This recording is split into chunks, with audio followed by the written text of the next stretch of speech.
ব্যাঙ রাজকুমার। এক ছিল রাজা, তার ছিল ভারী সুন্দরী এক মেয়ে। সুন্দরী রাজকন্যা সারাদিন তার সোনার বল নিয়ে রাজবাড়ির বাগানে খেলা করে।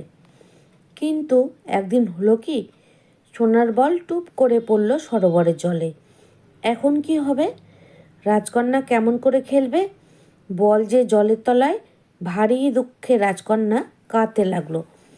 হঠাৎ জলের ভেতর থেকে মাথা তুলে এক ভারী বিচ্ছিরি দেখতে ব্যাঙ জিজ্ঞাসা করলো, রাজকন্যা রাজকন্যা, কাঁদছো কেন এমন করে? অমন করে কেঁদো না কন্যা, আমি তোমার বল এনে দেব জলের তলা থেকে। কিন্তু তুমি আমায় তার বদলে কি দেবে বলো? রাজকন্যা তো বল পেলেই বেঁচে যায়, তাই না ভেবেই বলল, তুমি যা চাইবে তাই দেব। ব্যাঙ তক্ষুনি জলে ডুব দিল আর এক নিমিষে জলের তলা থেকে নিয়ে এলো সোনার বল। এই নাও রাজকন্যা, কিন্তু মনে রেখো তুমি কি প্রতিজ্ঞা করেছ।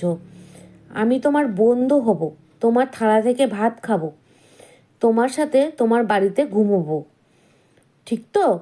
হ্যাঁ হ্যাঁ বলেই রাজকন্যা দৌড় লাগালো। আসলে রাজকন্যার ওই বিচ্ছিরি দেখতে ব্যাঙটার সাথে বন্ধুত্ব করার ইচ্ছে মোটেও নেই। বলটা পাবার জন্যই শুধু সে ব্যাঙকে কথা দিয়েছিল।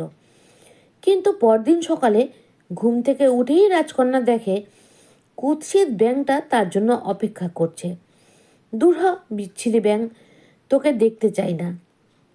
ভারী বিরক্ত হয়ে রাজকন্যা বলল, আমি এসেছি, তুমি যে কথা দিয়েছিলে রাজকন্যা তোমার সাথে থাকবে যে।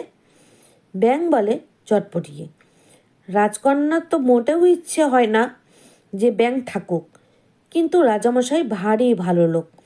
সব শুনে রাজকন্যাকে বলেন, কথা যখন দিয়েছ তুমি, কথা তোমায় রাখতেই হবে। ও থাকবে রাজপ্রাসাদে তোমার সাথে, সে তোমার ভালো লাগুক আর নাই লাগুক। ব্যাঙ তাই রাজপ্রাসাদেই রইল।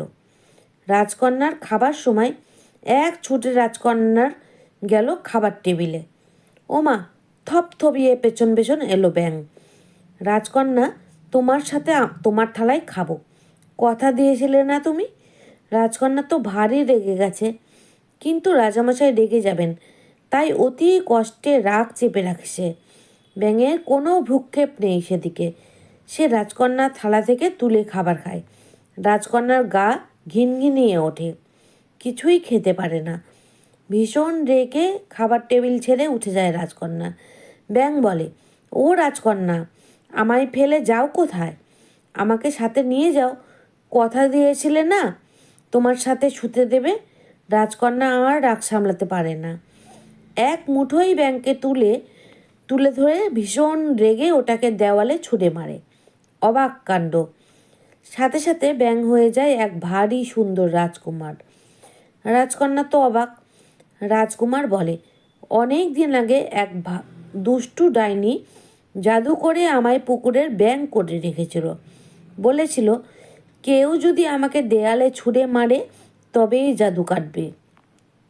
তুমি আমার জাদু কাটিয়েছ, তোমার জন্যই আমি আগের রূপ ফিরে পেলাম। আমায় বিয়ে করবে রাজকন্যা? রাজকন্যা ঘাড় নাড়ে, লজ্জা পায়। তারপর আর কি, দুইজনের বিয়ে হলো মহা ধুমধাম করে। খুব সুখে শান্তিতে থাকলো ওরা।